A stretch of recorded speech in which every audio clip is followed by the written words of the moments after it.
Hey guys, Coach Nick Gloff here with Team Camp Jansen, and this is the first video that I'm putting up on the Camp Jansen website and the YouTube that is documenting my prep. So right now, I am 8 weeks out of the Diamond Classic in Boca Raton, Florida. That's happening on December 5th of this year. So really what my goal is for that show is to be able to come in having done everything, having given it my all, and just knowing where it is that I stand in a group of my peers. So I don't really know where I'm going to fall in a lineup. I don't really know who is showing up. I don't really know the history of this show. So I don't really know what kind of competitors typically show up to this particular show. But I'm focusing really, all of my energy is on what I can do between now and the day that I get on stage, and trying to make sure that I am ready and I know that I can stand up there. And even if size is an issue, and I mean, very well, there's going to be some weak spots that are going to get exposed. I'm sure of that. I will have some weak spots that'll get exposed. But I want to be able to show up and look like I belong there.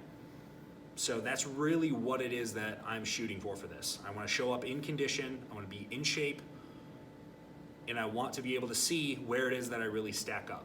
And hopefully, by the end of it, the way the chips fall, I can be happy with the outcome as much as I am with the process. So the plan, my day plan, right now at 8 weeks out is every morning when I wake up, I do 60 minutes of steady state fasted cardio on the bike. So I have a bike at home, and it just makes it really easy for me to get it done all at once. Right there, right in-house, so I don't have to go anywhere. There's no travel time or anything.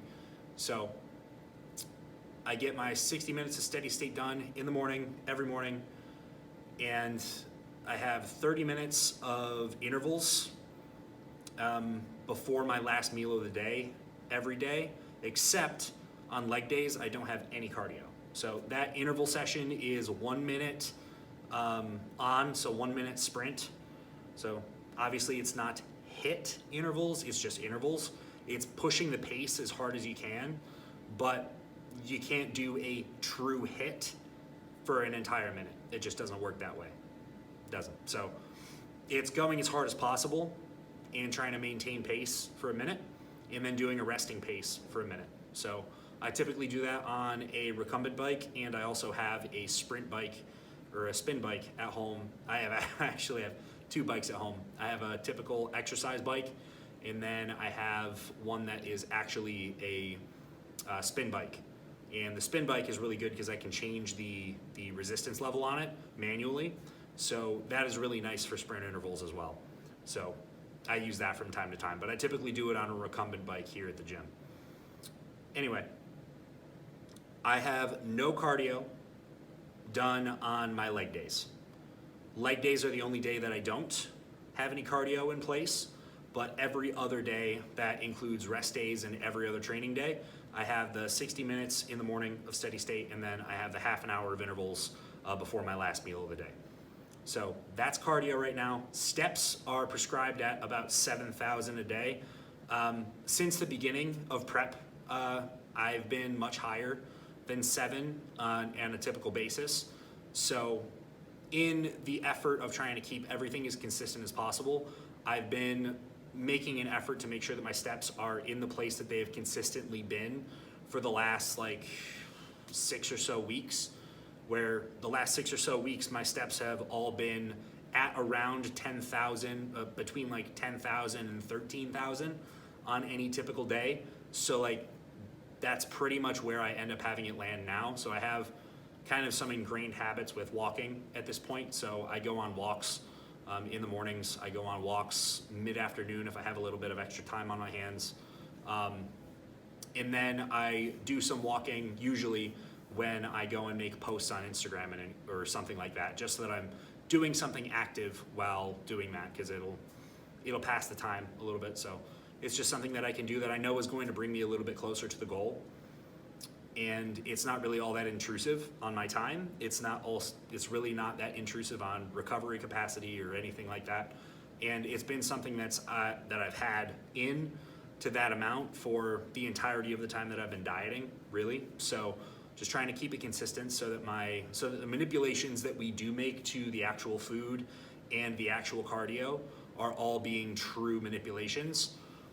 Because if we just looked at it as just kind of obviating the steps, then if we were to make a change in the diet and we drop a whole bunch of calories out, but then I also go from what I was hitting for my steps between like 10 and 13,000 a day, and then I drop to like 5, then what was that couple hundred calorie drop doing in the diet?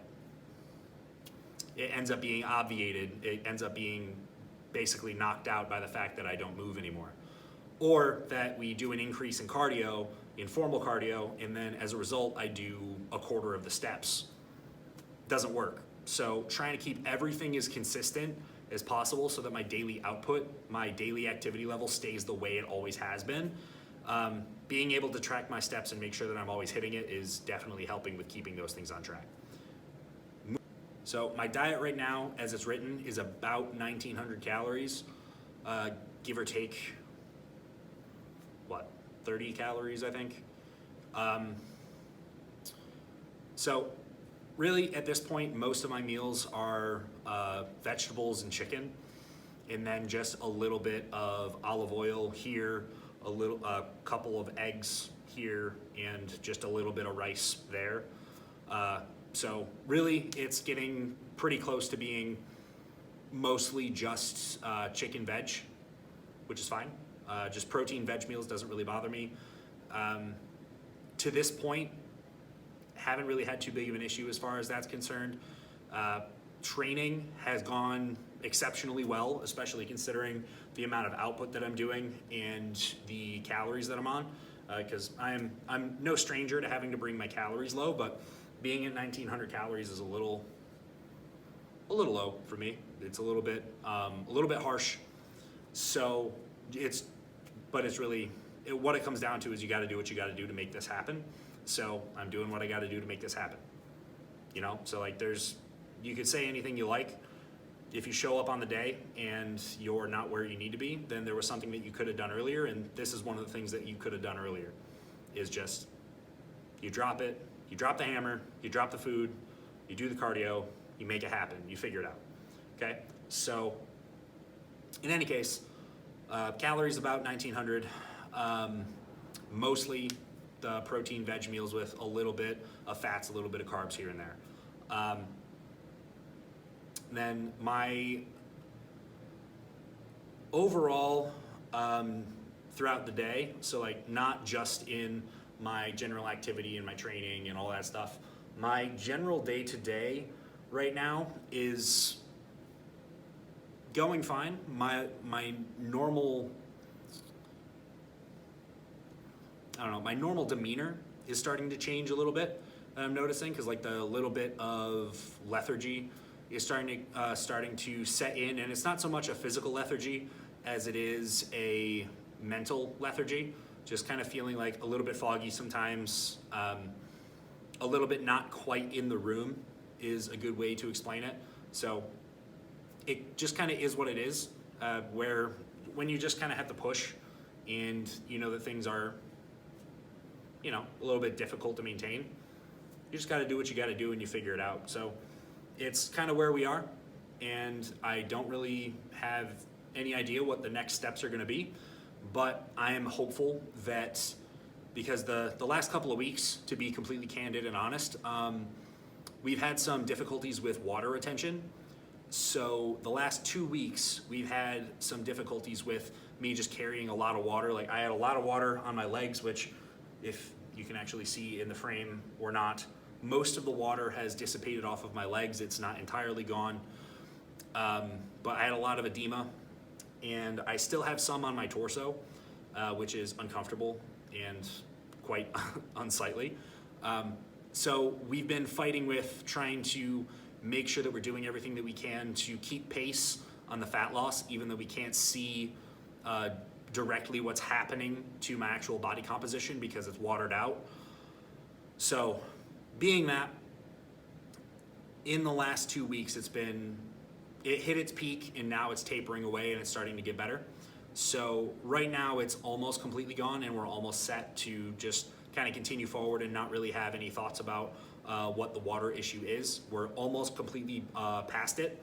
So I'm hopeful that that's going to be gone pretty soon, and there's going to be a dramatic change in the way that I'm looking just from on the day-to-day once all the water has completely dissipated.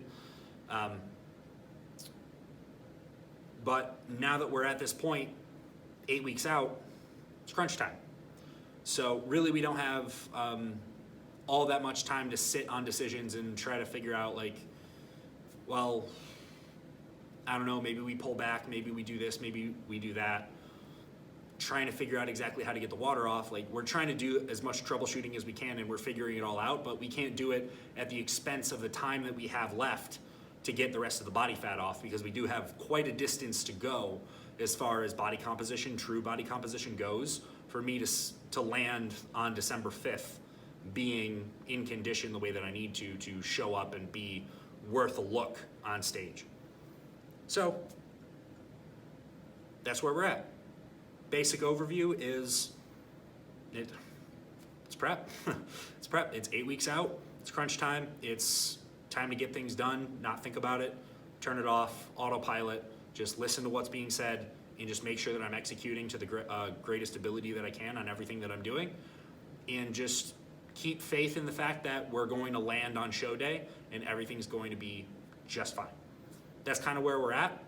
Mentally, I'm in a good place overall, knowing that I have a team of support behind me, that I've got Matt Jansen doing my prep, keeping his eyes on me, making sure that I have my head on straight, because he knows, Lord knows too, that I'm just, I can be a head case and I can be a handful just because I think too much and I get anxious and I make some, I don't know, I get in my own head and things just get out of hand as far as that's concerned, and that causes its own issues.